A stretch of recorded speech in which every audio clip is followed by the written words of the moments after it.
In My Hands is a game that was based on a very popular arcade game back in the late 1980s, which was based on a very popular cartoon back in the 1980s, which was based on a very popular comic strip which came out back in the mid 1980s. And if you grew up in the 1980s, you probably have already guessed what this game is. What I hold in my hands is Teenage Mutant Ninja Turtles 2, the arcade game. And this game, while being basically a masterpiece on the Nintendo Entertainment System, has one very big flaw. The arcade version of this game was a 4-player co-op beat-em-up. However, when it ported to the Nintendo Entertainment System, it was only a 2-player game. And you're probably ready to jump in the comments and say, well, the Nintendo Entertainment System was only a 2-player system,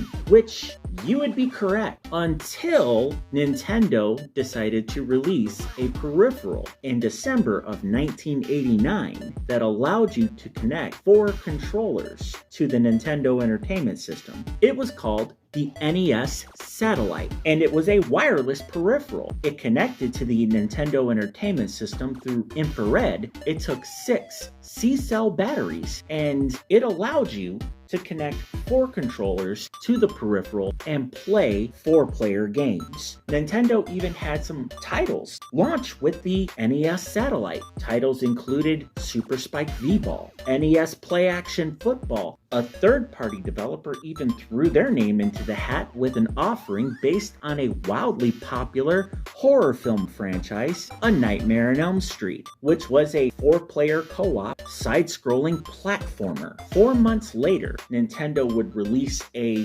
corded option that didn't require batteries. It was called the NES Fourscore, plugged directly into the controller ports 1 and 2 of the Nintendo Entertainment System, then allowed players to plug 4 controllers into that and play 4-player games. This came out in December of 1990, a full year after the release of the NES Satellite, which means the Nintendo Entertainment System was technically a 4-player console for a full year before this was ported to the system. So when you consider that, given the limited number of 4-player games that were available for the console, had this been 4-player instead of 2, it would have been the most popular 4-player game on the console, which begs the question, why wasn't this a 4-player game?